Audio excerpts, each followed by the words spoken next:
नालागढ़ में अवैध शराब फैक्ट्री का भांडाफोड़, पद 554, 2.5 लाख से अधिक उम्मीदवार।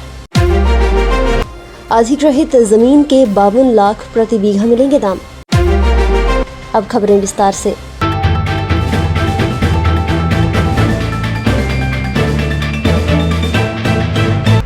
हिमाचल प्रदेश में विकल्प देने वाले सरकारी कर्मचारियों को ही जनवरी का नया संशोधित वेतनमान मिलेगा। करीब 2 लाख कर्मचारियों में से अभी तक 10% के ही वेतन निर्धारण दस्तावेज राज्य के कोषागारों में पहुंचे हैं। सरकार ने 3 फरवरी तक ही विकल्प मांगे हैं, जबकि वेतन बनाने का काम हर महीने 25 तारीख के बाद शुरू हो जाता है। ऐसे में जो कर्मचारी विकल्प नहीं दे पा रहे हैं, उन्हें जनवरी का संशोधित वेतन नहीं मिलने की स्थिति में इसका एरियर अगले महीने देने की योजना है। उल्लेखनीय है कि ज्यादातर कर्मचारी अभी ये तय नहीं कर पा रहे हैं कि वे किस विकल्प को अपनाएंगे। जहरीली शराब मामले में नाम सामने आने के बाद हमीरपुर कांग्रेस के महासचिव नीरज ठाकुर को उनके पद से हटा दिया गया है। वहीं भाजपा ने इस मुद्दा बनाकर कांग्रेस को घेरना भी शुरू कर दिया है। जिला कांग्रेस हमीरपुर के अध्यक्ष राजेंद्र जार ने बताया कि जांच में नाम सामने आने के बाद नीरज को जिला महासचिव के पद से हटा दिया गया। 2011 से 2016 पंचायत उप प्रधान रहने के बाद नीरज लंबे समय से जिला कांग्रेस कमेटी के कार्यक्रमों में भाग लेकर हमीरपुर विधानसभा क्षेत्र से चुनाव लड़ने के दावे करते रहे हैं। औद्योगिक कस्बे नालागढ़ के तहत गुजरहट्टी में जंगल के बीचों बीच चल रही एक अवैध शराब फैक्ट्री का पुलिस ने भांडाफोड़ किया है। इस अवैध फैक्ट्री के तार सुंदरनगर में जहरीली शराब पीने से हुई मौत के मामले से भी जुड़े हुए हैं। दरअसल जहरीली शराब के मामले में पुलिस के हत्थे चढ़े मुख्य सरगना से पूछताछ के दौरान ही गुजरहट्टी के नाल जंगल में चल रहे इस अवैध बॉटलिंग प्लांट के बारे में खुलासा हुआ। शुक्रवार देर रात सूचना मिलने के बाद नालागढ़ पुलिस ने इस प्लांट में दबिश दी और करीब 4500 खाली बोतलें, 40 ड्रम, 47 खाली BRB अंकित कार्टन सहित अन्य सामग्री बरामद की है। इसके अलावा 188 बोतलें चंडीगढ़ मार्का रम और 10 बोतलें BRB संतरा शराब की भी पुलिस ने कब्जे में ली है। सोलन में 25 जनवरी को होने वाला पूर्ण राज्यत्व दिवस ड्रोन बम निरोधक दस्ते और शिमला से आए एक विशेष दस्ते की निगरानी में होगा। मुख्यमंत्री पूर्ण राज्यत्व दिवस के मुख्य अतिथि हैं और उनकी सुरक्षा चाक चौबंद रखने हेतु जिला सोलन और शिमला पुलिस का एक विशेष दस्ता मुख्यमंत्री की सुरक्षा की घेराबंदी करेगा। सोलन के ठोडो ग्राउंड में होने वाला पूर्ण राज्यत्व दिवस में पहली बार ड्रोन का प्रयोग होगा और एक विशेष स्थापित कक्ष से प्रत्येक जगह पर पैनी नजर रखी जाएगी। डॉग स्क्वाड और बम निरोधक दस्ते पूरी तरह तैनात रहेंगे और रविवार से ये दस्ते अपना चार्ज संभालेंगे। मुख्यमंत्री के 25 जनवरी को सोलन में पूर्ण राज्यत्व दिवस पर आगमन के लिए पूरे प्रदेश की पुलिस चौकन्नी है।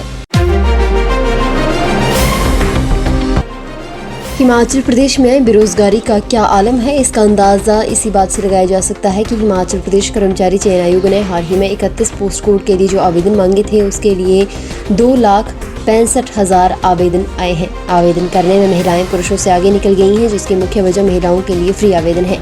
बता दें कि चयन आयोग ने 31 पोस्ट कोड के 554 पदों के लिए 15 जनवरी 2022 तक आवेदन मांगे थे। आयोग को 554 पदों के लिए 2,65,488 अभ्यर्थियों के आवेदन प्राप्त हुए हैं। आवेदन करने में 1,66,523 महिलाएं और 98,976 पुरुष उम्मीदवार शामिल हैं। सब्सक्राइब करें हमारे YouTube चैनल को और ताज़ा खबरों की नोटिफिकेशन पाने के लिए प्रेस करें बेल आइकन को। मंदिर न्यासियों के मानदेय पर लाखों रुपए बहाने के मामले में चर्चा में आए उत्तर भारत के प्रसिद्ध सिद्धपीठ बाबा बालकनाथ मंदिर ट्रस्ट में अब एक नया वित्तीय मामला सामने आया है। मंदिर ट्रस्ट के रिकॉर्ड में सामने आया है कि हमीरपुर में पूर्व में रहे अधिकतर जिलाधीशों ने मंदिर ट्रस्ट से लाखों रुपए निकालकर सरकार के खजाने में जमा करवाए हैं। जिलाधीश के पास मंदिर ट्रस्ट के आयुक्त का भी कार्यभार है। ऐसे में पूर्व में कुछ जिलाधीशों ने मंदिर ट्रस्ट से लाखों रुपए निकालकर शिमला स्थित CM कार्यालय जाकर चेक के माध्यम से CM रिलीफ फंड में देते हुए फोटो खिंचवाए हैं, जबकि हिमाचल प्रदेश हिंदू सार्वजनिक धार्मिक संस्था एवं पूर्त विन्यास नियम 1984 के तहत मंदिरों में चढ़ावे की राशि मंदिरों पर ही खर्च करने का प्रावधान है।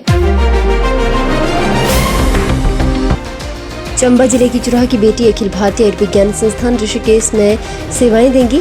खुशनगरी पंचायत के जुकियाणी गांव निवासी पल्लवी ठाकुर ने AIMMS नर्सिंग ऑफिसर की परीक्षा पास की है। अखिल भारतीय आयुर्विज्ञान संस्थान ऋषिकेश ने उन्हें बतौर नर्सिंग ऑफिसर नियुक्ति पत्र दिया है। पल्लवी ठाकुर ने सफलता का श्रेय माता पिता, दादा दादी और गुरुजनों को दिया है। भानुपल्ली बिलासपुर रेल लाइन के निर्माण के लिए जिला के टाली दगड़ाहन और भटेड़ गांव की भूमि अधिग्रहण प्रक्रिया के लिए प्रशासन ने मोल भाव की प्रक्रिया शुरू कर दी है। मंजूरी के लिए फाइल सरकार को भेजी गई है। इन गांवों की 250 बीघा जमीन का अधिग्रहण किया जाना है। सोलेसियम समेत इन गांवों की भूमि मालिकों को 52 लाख रुपए प्रति बीघा के हिसाब से जमीन का दाम दिया जाना है। अब बध्यात तक करीब 20 गांवों की जमीन का अधिग्रहण SIA स्टडी के अनुसार होगा। उन्हें 34 लाख रुपए प्रति बीघा के हिसाब से जमीन के दाम मिलेंगे। कोविड मरीजों को बीमारी से रिकवर होने के 3 महीने बाद कोविड की वैक्सीन लगाई जाएगी। इससे पहले वे वैक्सीन लगाने के लिए पात्र नहीं होंगे। केंद्र सरकार की ओर से इस संदर्भ में नए दिशा निर्देश जारी कर दी गई हैं। केंद्र के दिशा निर्देशों में कहा गया है कि जिन लोगों को कोविड की वैक्सीन लगनी है, अगर वे पॉजिटिव पाए जाते हैं तो फिर उन्हें कोविड से रिकवर होने के 3 महीने बाद ही वैक्सीन लगेगी।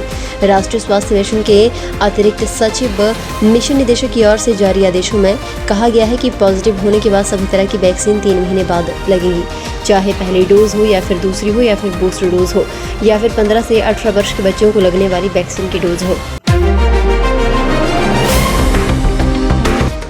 तृतीय श्रेणी के पदों के लिए मूल्यांकन परीक्षा की शर्त खत्म कर सरकार ने हिमाचल प्रदेश कर्मचारी चयन आयोग और अभ्यर्थियों को बड़ी राहत दी है। इस फैसले के बाद आयोग के माध्यम से विभिन्न विभागों में तृतीय श्रेणी के पदों पर होने वाली भर्ती प्रक्रिया में तेजी आएगी। सरकार ने गत दिवस कैबिनेट बैठक में तृतीय श्रेणी के पद भरने के लिए मूल्यांकन परीक्षा को खत्म कर दिया है। अब केवल लिखित परीक्षा की मेरिट पर ही मेरिट सूची बनेगी। हालांकि वर्ष 2017 में सरकार ने चतुर्थ श्रेणी और तृतीय श्रेणी के पदों पर भर्ती के लिए साक्षात्कार प्रक्रिया खत्म की थी, तो मेरिट सूची लिखित और मूल्यांकन परीक्षा के आधार पर ही जारी हुई थी।